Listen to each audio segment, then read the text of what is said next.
자, 집합 건물의 소유 및 관리에 관한 법률 482페이지죠. 먼저 집합 건물의 소유 및 관리에 관한 법률에 제정한 배경이 있죠. 이것은요, 원래는 우리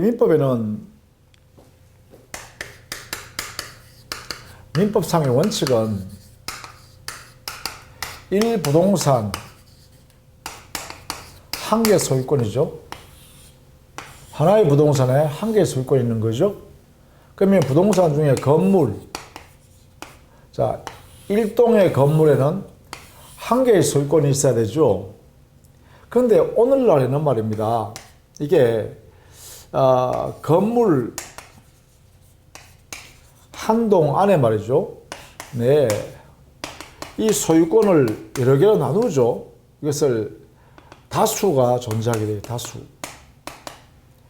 이때 이 소유권을 뭐라고 하냐면 구분 소유권이라고 하죠.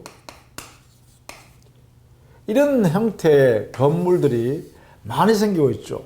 대표적인 게 아파트 아닙니까? 연립, 상가 건물도 있죠.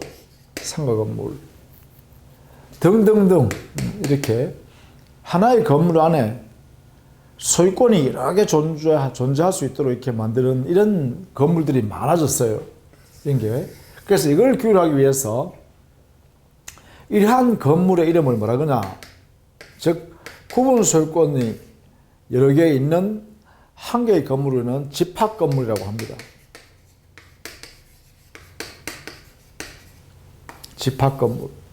그 집합 건물의 구성은 어떻게 구성되냐 하면 전유 부분과 공용 부분으로 이렇게 나누겠다는 것이고, 전유 부분이 되려 그러면 독립한 내용이에요.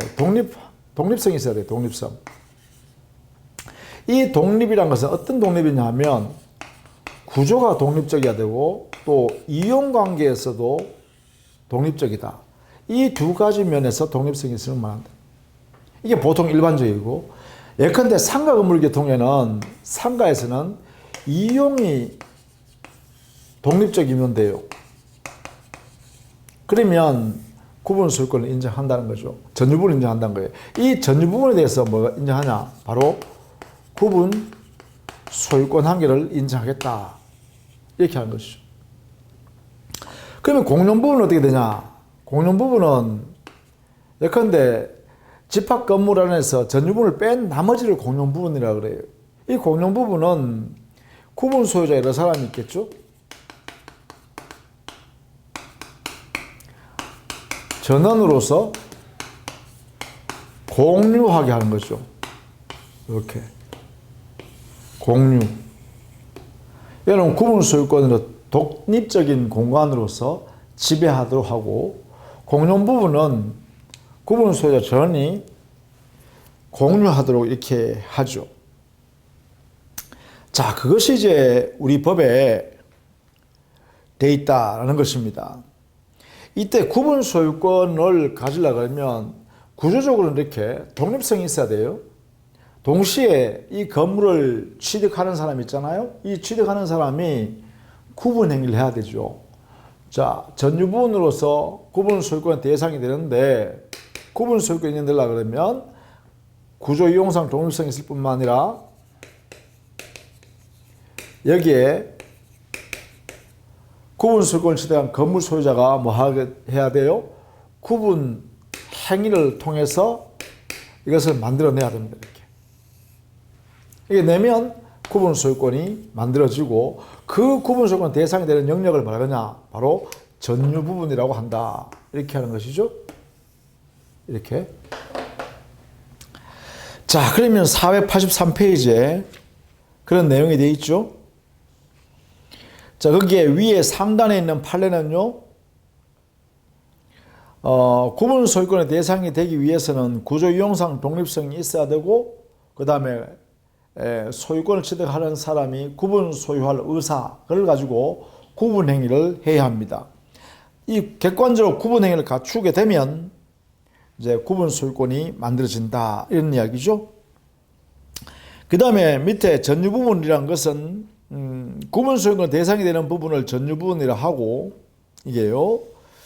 자, 여기에 어떤 집합 건물 안에서 전유 부분인지 또는 공유 부분, 이 공용 부분이 바로 공유하는 부분이잖아, 그죠? 이렇게. 그래서 이걸 공유 부분이다, 이렇게 할 수도 있겠죠? 집합 건물에서는 공유 부분 하면 공용 부분을 말합니다. 따라서 전유 부분인지 공용 부분인지 이 판단하는 시점은 세 번째 줄에 있죠. 우리 판례 제일 하단에 있는 판례 483페이지에 있죠.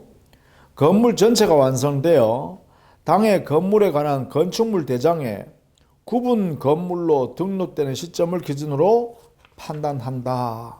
이렇게 해두었습니다. 이걸 기준으로 판단하면 되겠다라는 것입니다. 자, 그 다음에 484페이지 가죠. 공용 부분, 즉 공유 부분이죠.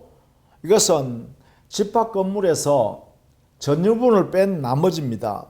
이 공용 부분의 유형은 구조상 공용 부분이라 해서 법정 공용 부분이 있죠.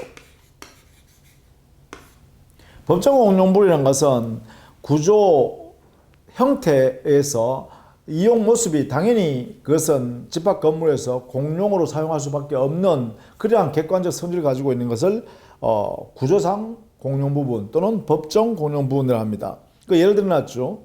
비상 계단이라든지 복도라든지 외벽이라든지 엘리베이터, 지하실 등 이런 부분을 말한다 그죠. 그 외에 전기가스 배선이라든지 저수 탱크라든지 이런 것들이 좀 다 여기에 속한다 이렇게 되겠죠. 그 다음에 규약상 공용 부분이 있어요. 규약에 의해서 공정 정서에 의한데 규약상 공용 부분 이것은 구조 성질상의 이거는 독립된 전유 부분으로 사용할 수 있음에도 불구하고 규약이나 공정 증서에서 공용 부분으로 하기로 하는 그러한 내용의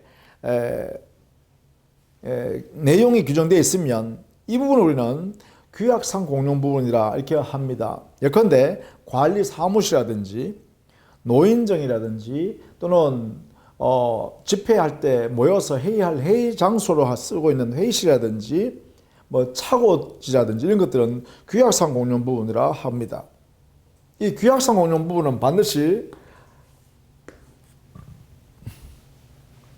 제3자에게 불측의 손해가 발생하지 않기 위해서 등기부상에 최초로 공용 부분을 한다는 취지의 등기를 해야 됩니다.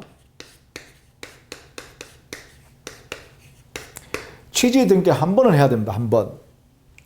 이 취지 등기를 하여야 합니다. 반드시. 예. 자, 이때 공용 부분에 관한 법률 관계는 여기에 있는 부분을 여러분이 잘 봐두셔야 됩니다. 공용 부분의 귀속은 첫 번째, 당해 그 집합 건물의 구분 소유자 전원이 공유합니다. 이게 원칙입니다. 그 공유 지분권은 니은 등분함에 있죠. 전유 부분의 면적 비율로 정합니다. 그리고 이 공용 부분은 성질상 공유로 하지만 분할할 수 없습니다. 분할 청구 금지입니다. 자, 그 다음에 두 번째, 공용 부분의 사용, 변경, 관리 행위에 관해서는요. 자, 공용 부분의 사용은 지분 비율로 사용하는 것이 아니라 용도에조차 사용하면 됩니다. 따라서 이거는 지분 비율로 사용하는 것이 아니다라는 것을 꼭 알아두셔야 됩니다. 기억 동그라미 꼭 알아두셔야 됩니다. 기억. 그 공용 부분의 사용은 용도에조차 구분 소유자들이 그냥 사용하면 됩니다. 지분 비율로가 아니다. 그 다음에 니은에요. 변경인데요. 즉 공용 부분을 변경하려고 그러면 기본적으로 4분의 3의 특별 결의가 있어야 합니다. 집회에서 해야 되죠. 구분 소유자와 또 의결권 각각의 4분의 3의 이상의 다수의 결의가 있어야 됩니다. 그래야 가능하다라는 것이죠. 이걸 원칙으로 삼습니다. 자, 그 다음에 관리행위입니다. D가 동그라미 있죠. 공용부분의 관리는 공용부분이 변경에 해당되지 않는다면 통상의 집회 결의로 하면 됩니다. 통상의 집회 결의는 과반수 출석의 과반수죠. 다만 보존행위는 각자 단독으로 할 수 있습니다. 구분 소유자들이 각자 단독으로 할 수 있다. 이렇게 정리하면 되겠습니다. 꼭 조심해야겠습니다. 자, 그 다음 486페이지예요. 전유부분과 공용부분에 대한 지분의 일체성 했죠. 이 말은 뭐냐면 전유부분에 붙어있는 공용부분이기 때문에 이 공용부분의 공유지분권은 절대로 분리해서 이 독자적으로 처분할 수 없습니다. 반드시 구분소유권인 전유부분과 함께 움직여야 됩니다. 이게요. 전유부분에 있는 구분소유권에 붙어있는 거잖아요. 이렇게, 그죠? 딱 붙어 있습니다. 이렇게. 따라서 공유지분권하고 구분소유권은 함께 움직인다. 절대로 분리할 수 없다라는 것입니다. 그래서 이것은 공유지분, 즉 공용부분에 대한 공유지분은 아예 이전 등기도 하지 않습니다. 전유부분에 해당되는 구분소유권을 이전해가면 전유부분의 면적 비율에 해당되는 공유지분권도 당연히 따라간다라고 해석하는 것이죠. 자, 그렇게 이걸 우리는 절대적 일체성이라 합니다. 이 두 개 관계는 절대적 일체성이 있다. 이 말은 어떤 경우에도 분리 처분이 불가능하다 라는 것입니다. 자, 그렇게 정리를 꼭 해 두셔야겠습니다. 그 다음에 4번 동그라미. 자, 먼저 공용 부분의 부담과 수익에 관한 것인데요. 자, 공용 부분에는 각 공유자는 뭐예요? 구분 소유자들이죠. 구분 소유자들은 규약에 정한 게 없다면 지분 비율에 따라서 비용을 부담해야 합니다. 그로부터 이득이 생기면, 즉 공용 부분에서 이익이 생기면 그것도 역시 규약에 달리 정한 게 없다면 지분 비율로 각각에 취대하게 되죠. 지분 비율로. 따라서 부담과 수익은 지분 비율에 의한다. 규약에 아무런 내용이 없으면. 자, 그 다음에 니은, 공용부분에 관하여 발생한 채권의 효력은 그 특별 승계인, 즉 공유 부분에 지분을 승계받은 특별 승계인에 대해서 행사할 수 있다라는 것도 알아두셔야 합니다. 그 다음 5번 동그라미. 건물의 설치, 보존상의 하자가 있으면 이때 어떻게 되냐. 자, 만약에 건물의 설치, 보존에 있어서 하자로 인하여 제3자에게 손해를 끼쳤다라고 하면 이 하자는 당의 건물의 전유 부분의 하자인지 공용 부분의 하자인지를 확인해야 되겠죠. 여기에 대해서 그것이 불분명하다면 우리 이 법에서는 공용 부분의 하자로 추정합니다. 이렇게요. 공용 부분에 하자가 있었던 걸로 추정한다. 자, 이 부분도 기준을 알아두셔야겠죠. 자, 이게 이제 집합 건물에 관한 이야기입니다. 그리고 이제 집합 건물은 다시 대지상에 존재하죠. 대지. 자, 건물의 대지는 법정 대지와 규약상 대지가 있죠. 그 대지 위에 일동의 건물이 존재하면 그 대지는 법정 대지라고 하고 그 외에 제4조 규정에 의하여 대지로 인정하고 있는 그러한 내용은 우리는 규약상 대지다 이렇게 하죠.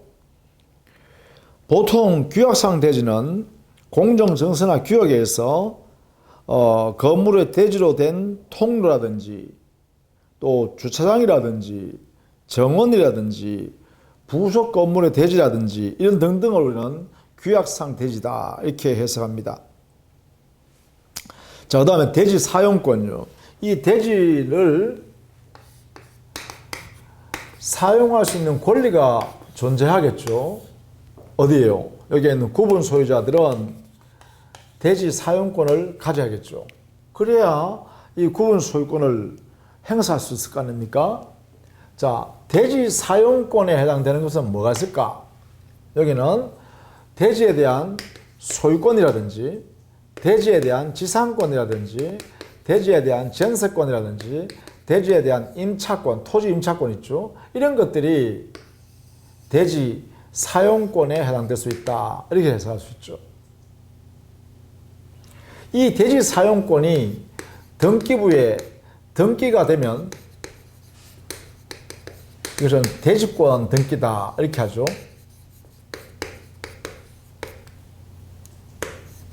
대지권 등기다. 이렇게 표현합니다. 대지권 등기. 등기가 되면 대지 사용권. 이때 우리 판례가 이게 중요한 게 있습니다. 판례가 이 대지 사용권에 토지에 대한 소유권, 토지에 대한 지상권, 토지에 대한 전세권, 토지 임차권 외에도 이 토지를 점유하고 사용하는 권리, 점유 사용권, 이걸 줄여서 점용권이라 할 수 있죠. 이 점유 사용권도 점유하여 사용하는 이것도 본권으로서의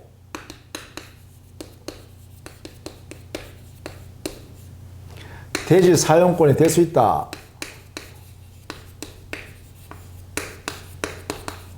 이렇게 판단한 판례가 있다는 것도 꼭 알아두셔야 됩니다. 점유하여 사용하는 권리, 점용권 이 자체도 이게 대지 소유권, 대지에 대한 지상권처럼 대지 사용권으로 인정할 수 있다라는 것도 함께 알아두시기 바랍니다.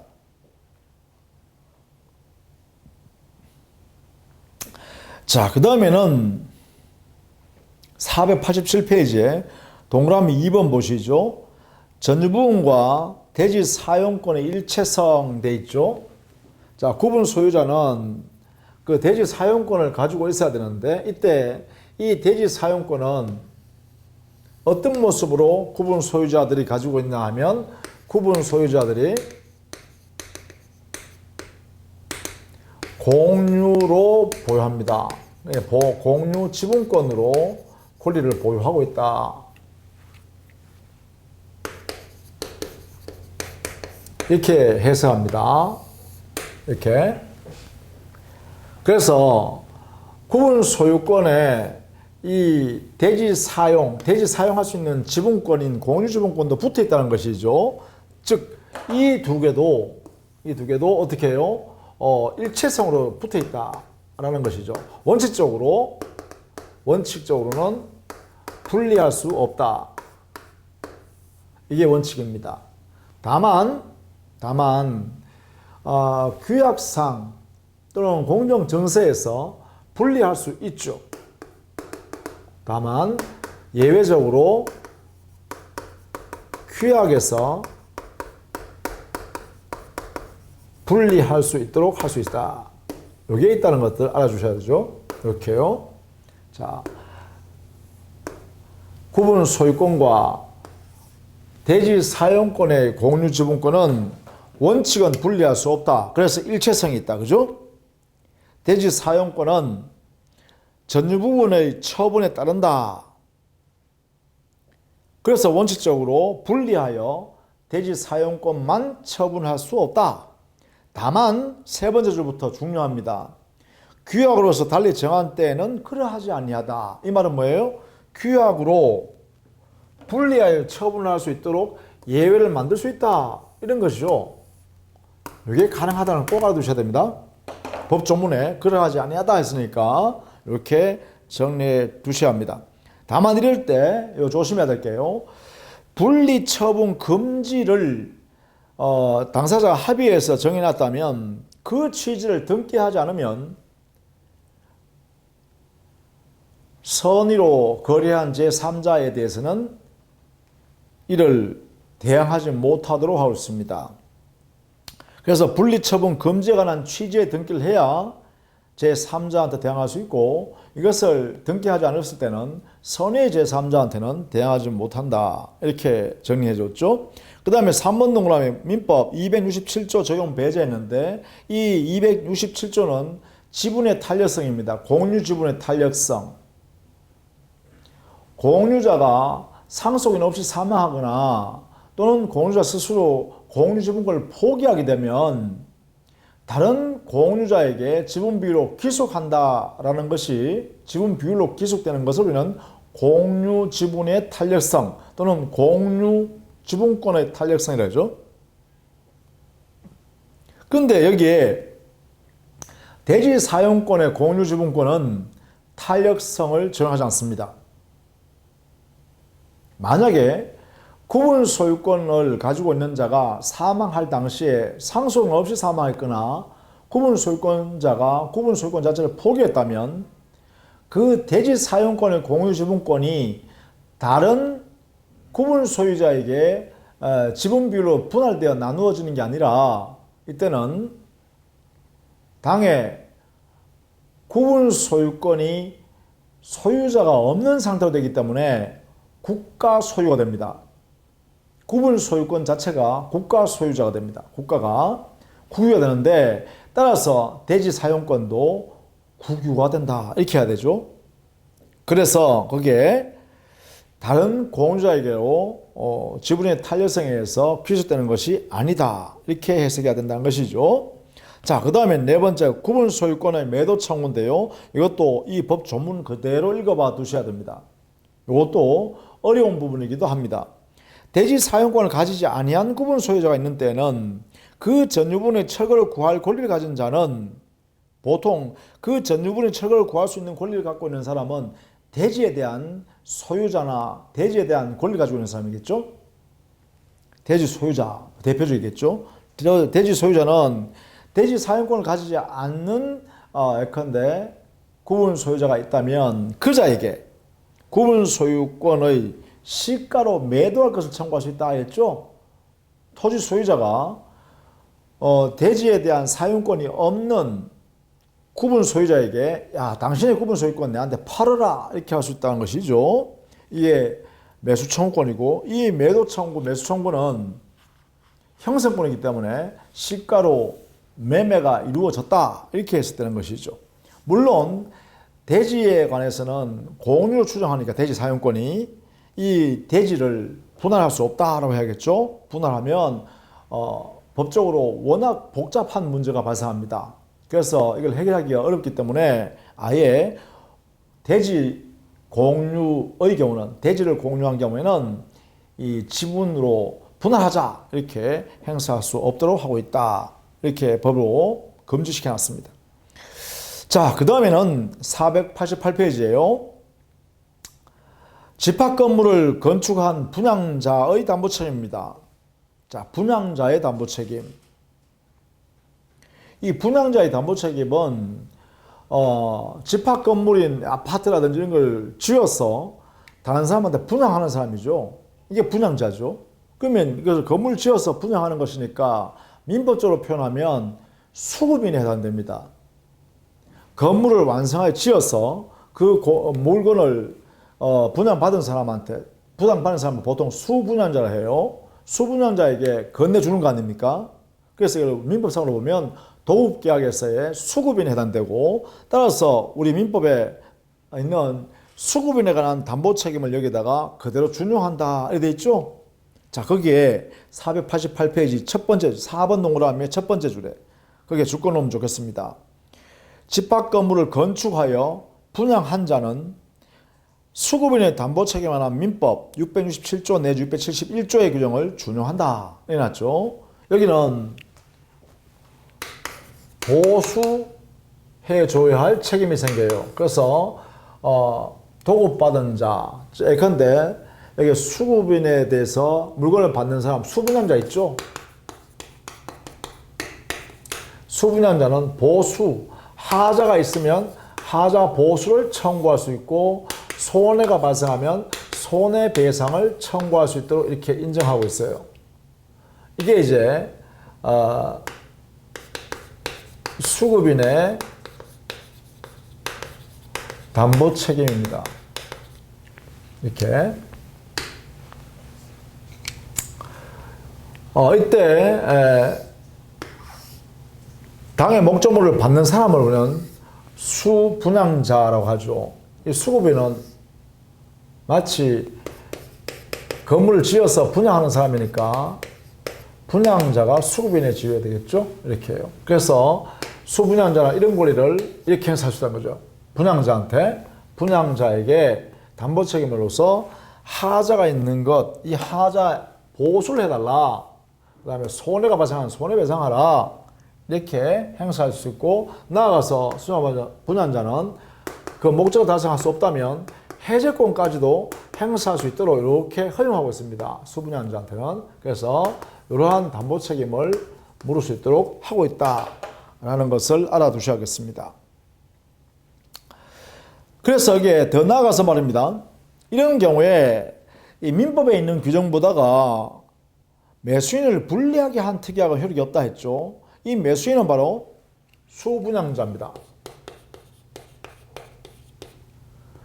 그래서 우리 법에 규정되어 있는 민법상의 수급인의 담보 책임을 경감시키는 그러한 약정을 하는 경우, 그러면 분양자는 책임을 면하려고 한다든가 감경하려고 하겠죠.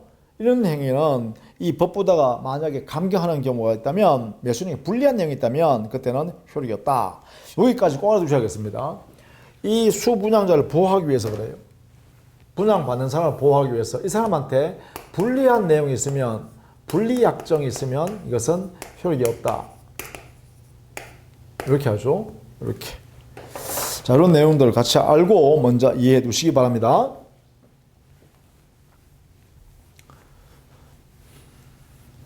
자, 그 다음에는 거기 보니까 분양자와 시공자의 담보 책임 했죠.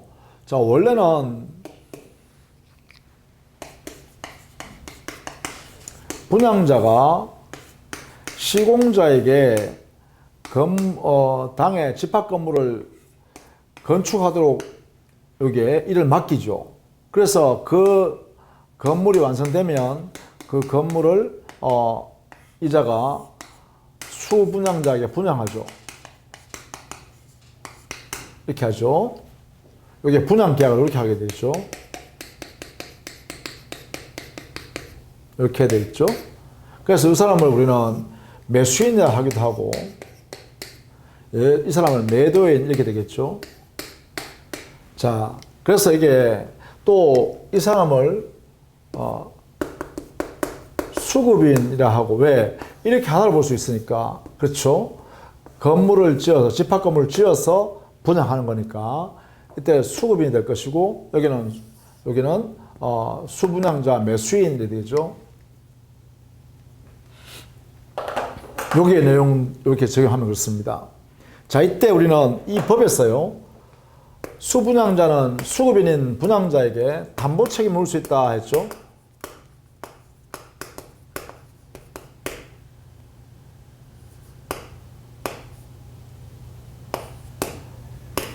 여기에 인용됩니다. 책임 물을 수 있죠. 이 권리를 여기도 물을 수 있도록 한 거죠. 여기도. 이렇게요.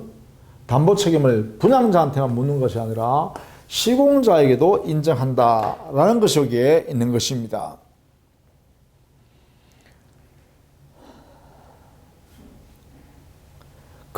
당의 건물을 건축한 자인 시공자는 구분 소유자에 대하여 담보 책임을 진다. 구분 소유자는 뭐예요? 수분양자, 매수인, 이 사람이 구분 소유권자가 되는 사람이죠.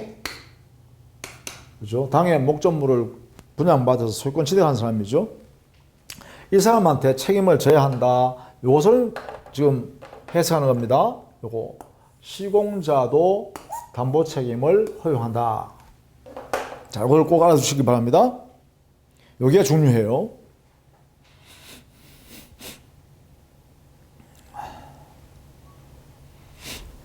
자, 그 다음에 양갈로 2번에 분양자와 시공자의 담보 책임의 존속 기간이죠.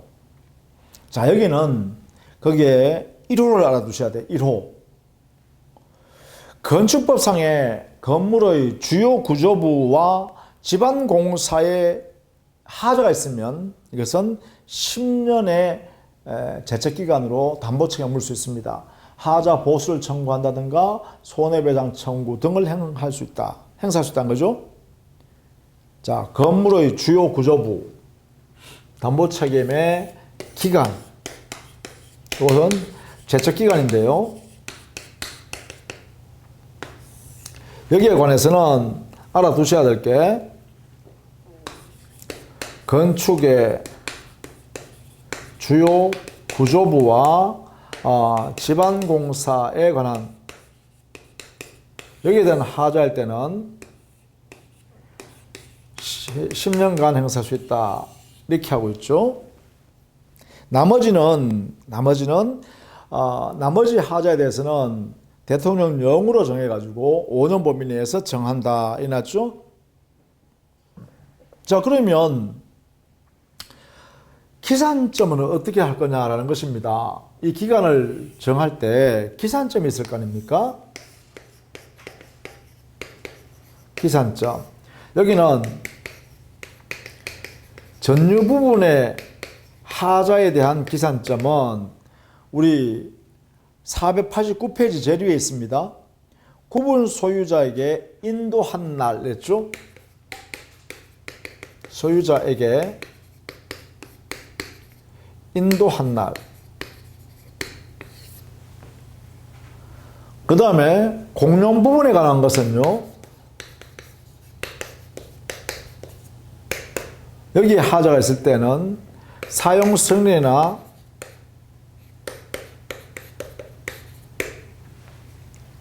검사일이죠.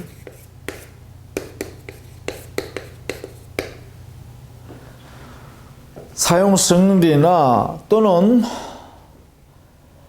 검사일을 말합니다. 이때 이제 가능하다. 주택법상의 사용 검사일 이렇게 하고요. 또 사용 검사에 가름해서 사용 승인을 정했을 때 건축법상의 사용 승인이 있죠. 이런 경우에 공용 부분에 대해서는 그때부터 기산하겠다. 그죠? 기산점. 담보 책임. 요 기산점은 요 부분도 중요하겠죠? 시험에는 전유분의 하자에 대한 담보 책임의 기산점은 당해 구분 소유자에게 인도한 날로부터 기산한다. 이게 중요하겠죠? 시험에서는 그죠?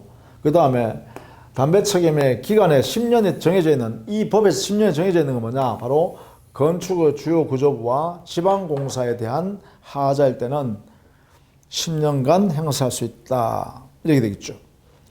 그 외에 당해 하자 때문에 당해 건물이 멸실되거나 훼손되었다. 그래서 결과적으로 이렇게 멸실 훼손된 상황이 발생했다면 객관적으로 손해 발생할 게 딱 발생했잖아요. 그러면 그때로부터 1년 내에 행사해야 되죠. 멸실 훼손된 날로부터 1년 내에 권리를 행사해야 한다. 이렇게 되겠죠. 자, 이런 내용이 바로 분양자, 시공자의 담보 책임입니다.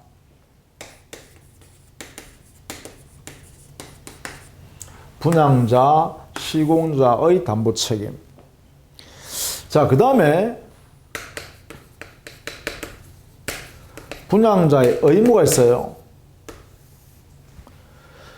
분양자의 의무는 다음과 같은 의무가 있습니다. 첫 번째, 관리단이 형성되어서 관리단이 관리를 개시할 때까지 선량한 관리자의 주요 의무가 있습니다.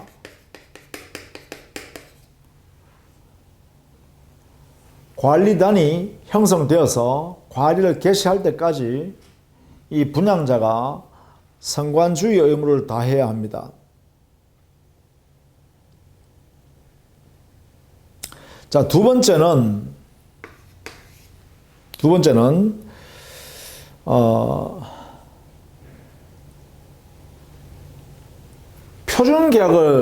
표준 규약을 참고로 해서 규약에 상하는 내용들을 만들어서 제공할 의무가 있습니다. 그러니까 규약을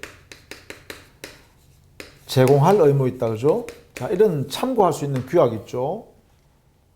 표준 규약을 전제로 해서 당의 집합 건물에 적용될 규약들을 미리 분양자가 이렇게 이런 내용을 만들면 된다라고 해서 관리단에 제공할 의무가 있습니다.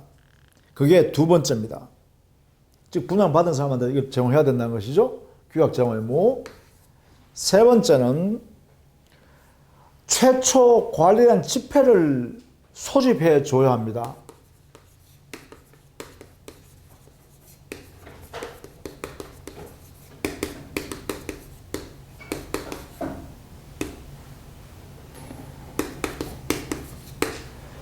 최초 관리단 집회. 이게 있어야 이제 관리인을 선임할 수 있고 규약도 제정하고 등등 이러한 필요한 행위를 할 수 있잖아요. 그래서 거기에 동그라미 3번에 분양자는 예정된 매수인, 이 예정된 매수인은 바로 뭐예요? 구분 소유자죠. 구분 소유자 될 사람들이죠. 구분 소유자 될 매수인의 2분의 1 이상이 이전 한 날로부터 3개월 이내에 구분 소유자가 규약 설정 및 관리인 선임을 위하여 관리단을 집회를 해야 되는데 그 최초 집회를 소집해 시켜줘야 돼요. 따라서 아직 관리단이 형성되어 있지 않으니까 분양받기로 한 구분 소유권을 취득하려고 한 사람들이 있을 거 아닙니까? 그 사람들은 아직 잘 모른단 말이에요. 그러니까 뭐예요? 분양자가 최초 관리단 집회를 소집시켜줘야 한다 이런 얘기입니다. 자, 이 세 가지가 분양자가 최소한 성관주의 의무로서 해야 할 의무 내용입니다. 자, 이런 내용들을 같이 알아두시면 좋겠습니다.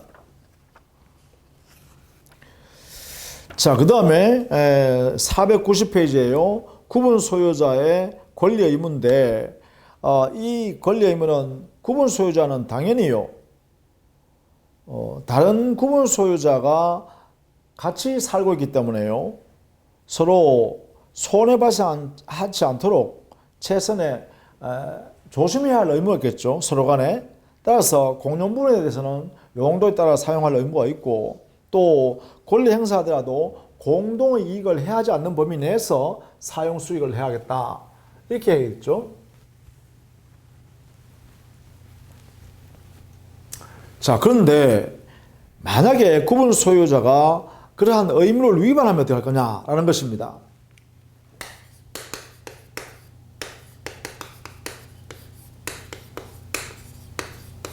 의무 위반에 대한 조치사항. 여기는 크게 네 가지가 있죠. 자, 첫 번째는 행위정지 청구를 할 수 있죠.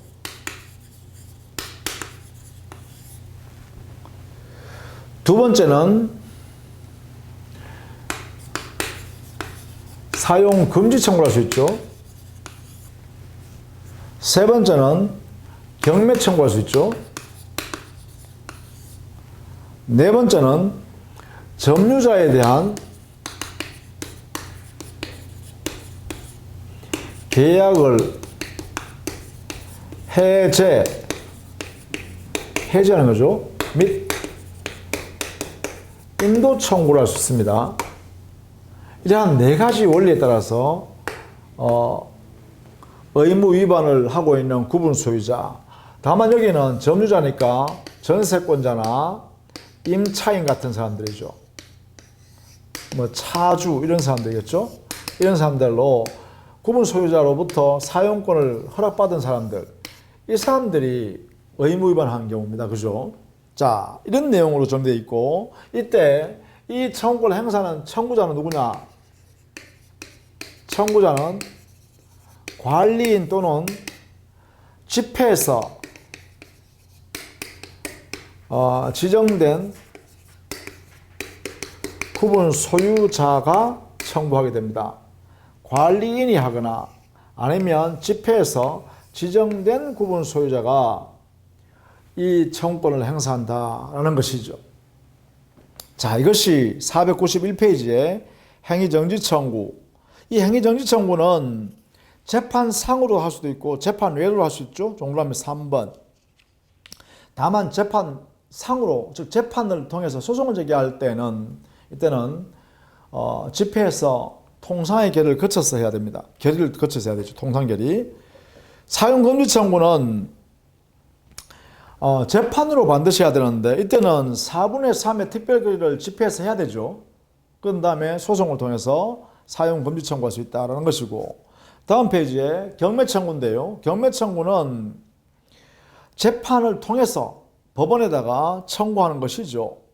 이때도 역시 4분의 3의 특별결의를 거쳐야 합니다. 반드시 4분의 3의 특별결의를 거쳐야 됩니다. 자, 이때 법원에다가 경매를 명할 것을 청구하는 거예요. 구분 소유권과 대지 사용권을 경매하라라고 법원이 경매를 명하는 내용의 청구를 하는 소책입니다.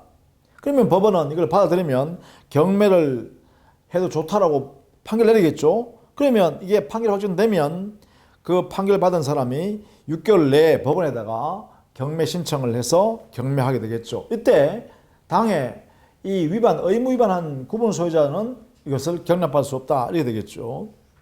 그 다음 마지막으로 점유자에 대한 계약 해제와 인도 청구입니다.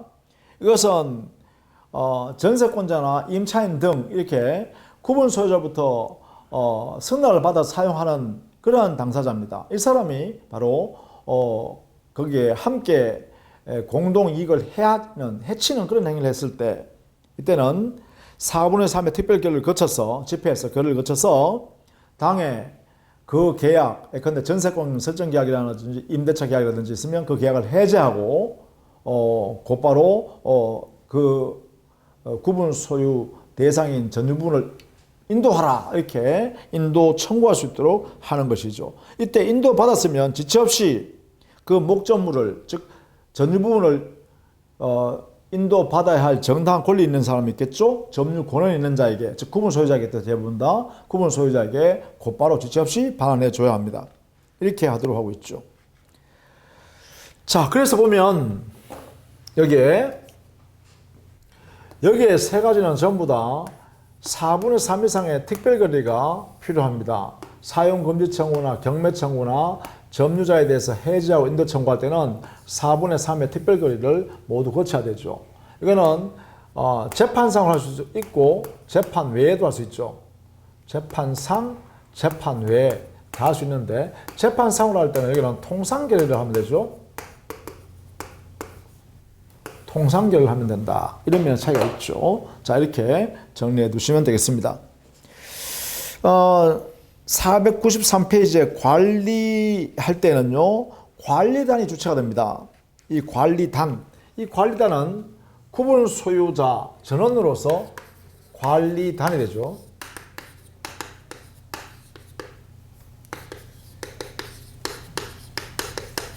전원으로서 당연히 구성됩니다. 이때 관리단은 비법인 사단의 선지를 갖는다라는 것이 판례 태도죠. 이렇게 관리단. 그 다음에 이 관리단이 주체가 되는 거예요. 집합 건물의 관리 주체가 되는 것이죠. 이때 관리단이요,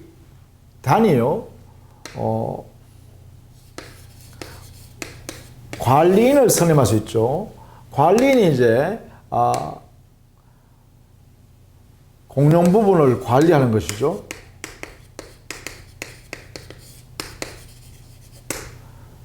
그리고 관리비를 받아서 그걸 처리하고 업무를 처리하죠. 그래서 관리인은 대내적으로는 업무 집행을 하고 대외적으로는 관리단을 대표합니다.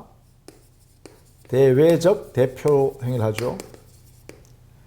대내적으로는 업무 집행, 대외적으로는 대표를 하는 게 관리인입니다. 이 사람은 구분 소유자 10인 이상일 때는 관리인을 두어야 하죠. 반드시 두어야 합니다. 이 관리인을 감독하기 위해서는 관리단이 감독하는데 관리위원회를 둘 수 있죠. 위원회에서 관리위원을 선임해서 위원, 이 사람을 감독하죠. 그렇죠? 이렇게 감독합니다. 관리인을 감독합니다. 이때 관리위원은 집회에서 선출하죠. 누구 중에서? 구분 소유자 중에서 선출합니다. 이렇게 해서 관리를 하게 되겠죠. 관리. 자, 관리단과 관리인 이렇게 정리를 좀 해 두시면 되겠습니다. 자, 494페이지에 거기에 양갈로 2번 관리단의 채무는 관리단 재산으로 1차적으로 변제하고 만약에 관리단 채무를 관리단 재산으로 완제할 수 없다면 구분 소유자가 지분 비율로 2차적 책임을 부담합니다. 변제할 2차적 책임을 진다. 이렇게 정리하시면 되겠습니다. 그 다음에 거기에 관리위원회 양갈로 4번 있죠. 관리위원회 구성은 구분 소유자 중에서 관리위원을 뽑습니다. 자, 그 다음에 495페이지 관리인이 있죠. 구분 소유자 10인 이상일 때는 관리인을 반드시 선임하여야 하고 2년 범위 내에서 규약으로 정할 수 있고 관리인은 구분 소유자일 필요가 없으며 제한이 없습니다. 그리고 관리단 집회에서 결의를 통해서 선임 해임을 할 수 있죠. 규약으로 관리위원회에서 선임 해임할 수 있도록 할 수 있습니다. 자, 그런 내용들을 정리해 두시면 되겠고요. 관리인의 권한과 의무, 집회의 권한은 최고 의사결정기관이니까 특별히 규약에서 달리 정한 게 없으면 여기서 다 정할 수 있죠. 집회의 종류는 496페이지에 정기관련 집회와 임시관리단 집회가 있는데 정기관리단 집회는 매년 회계연도 종료 후 3개월 이내에 합니다. 반드시 관리인이 소집해야 되죠. 임시관리단 집회는 관리인이 필요하다고 인정될 때 혹은 구분 소유자 5분의 1 이상의 요구에 의해서 목적을 정해서 요구하면 소집하여야 합니다. 자, 그 다음에 집회 소집은 그래요. 일주일 전까지 집회 일주일 전까지 관리인이 목적 사항을 구체적으로 밝혀서 구분 소유자에 통지해야 되고 전원의 동의가 있으면 이 절차를 생략할 수 있죠. 전원의 동의가 있으면 생략할 수가 있다. 알아두셔야겠죠. 전원의 동의가 있으면 생략할 수 있다.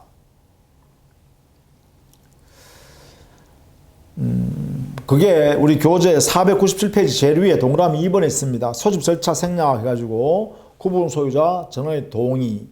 집회 결의는 통지한 사항에 대해서 결의하는 게 원칙이지만 규약에 달리 정하면 그 규약에 따릅니다. 의결권은 원칙은 1인 1표지만 규약에 달리 정하면 달리 정할 수 있죠. 지분 비율에 따른다. 이게 원칙이죠. 지분 비율에 따라서 하는 것이 원칙이지만 그것은 규약에서 달리 정할 수도 있다라는 것도 알아두시고 의결 방법은 여기는 세 가지죠. 서면 또는 대리인을 통해서 할 수도 있고 또 전자적 방법에 의해서도 할 수 있죠. 세 가지입니다. 의결권 행사하는 방법은 서면으로 대리인을 통해서 전자적 방법으로 이렇게 할 수 있습니다. 또 서면으로 의결권을 가름할 때는 5분의 4의 동의가 있어야 되죠. 집회하지 않고 서면으로 할 때는 5분의 4 이상으로 해야 되죠. 그게 498페이지 있습니다. 제일 위에 서면에 의한 결의는 이때는 5분의 4 이상의 동의가 있을 때 한해서만 서면에 의해서 결의가 바로 집회 결의로 가름할 수 있다. 이래 되겠죠. 자, 그렇게 보시면 되겠고 동그라미 4번 집회 결의 효과는 구분 소유자의 특별 승계인한테도 그대로 효력이 미치고 점유자한테도 효력이 그대로 미칩니다. 그 다음에 5번 동그라미 결의 취소의 수는 그래요. 여기는 집회를 한 사실 안 날로부터 6개월 내 결의한 날로부터 1년 내에 결의 취소 소송을 제기해야 되고 그 내용이 여기에 정리되어 있습니다. 한번 보시면 되겠고요. 규약은 설정 변경 폐지는 499페이지예요. 제일 위에 4분의 3의 특별 결의가 필요하죠. 그렇게 정리해 두시면 되겠습니다. 자, 그 다음에 규약의 효력은 구분 소유자 혹은 특별 승계인 혹은 거기에 점유하고 있는 점유자 다 이 적용을 받아야 되겠죠.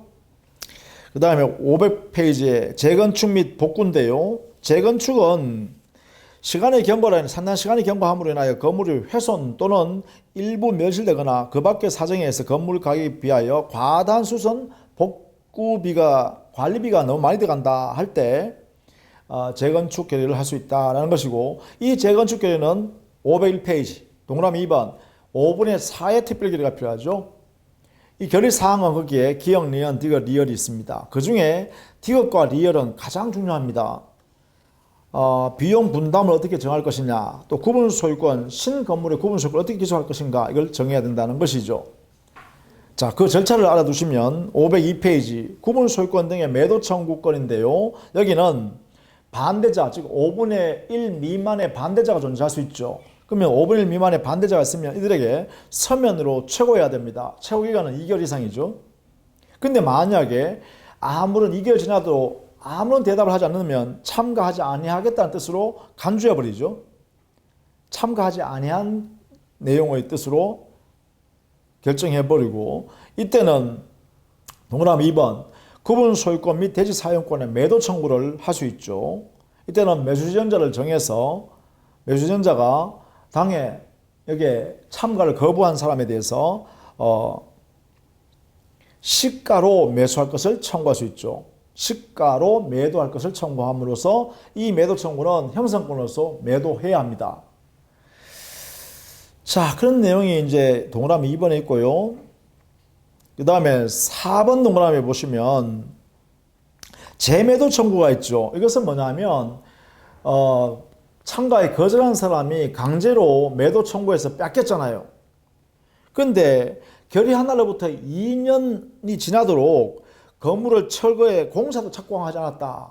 이럴 때는 오히려 이 강제로 뺏긴 참가를 거부한 사람들이 다시요, 내 지분권, 내 공유 지분, 그리고 대지 사용권, 구분 소유권 다시 내한테 되팔아. 이렇게 해서 되살 수 있다는 것이죠. 이때는 상당한 가액을 지급하고 재매도 청구를 할 수 있다는 것입니다. 그 다음 복구는 건물이 일부 멸실됐을 때인데, 여기는 건물 가격이 2분의 1 이하일 때는 각각 복구하고, 공용 부분에 대해서는 지분 비율로 나누어서 구분 소유자한테 그것을 청구할 수 있고, 전유 부분에 대해서는 자기 부담으로 해야 되겠죠. 그런데 건물 가격의 2분의 1을 초과하는 내용으로 멸실됐을 때는 반드시 재건축 결의와 똑같이 5분의 4 이상의 특별 결의가 있어야, 그래야 복구를 할 수 있다는 것이죠. 이렇게 정리해 두시면 되겠습니다. 자, 집합 건물의 소유 및 관리에 관한 법률은 지금 강의한 내용을 중심으로 잘 정리해 두시고, 법 조문 중심으로 그대로 나오니까 여기에 있는 교재에 있는 내용만 정확히 보시면 되겠습니다. 제가 또 특히 강조했는 부분만 여러분 유념해서 잘 정리를 해 두시면 좋겠습니다. 다음 시간에는 부동산 실권리자 명의 등기에 관한 법률로부터 정리하도록 하겠습니다. 수고했습니다.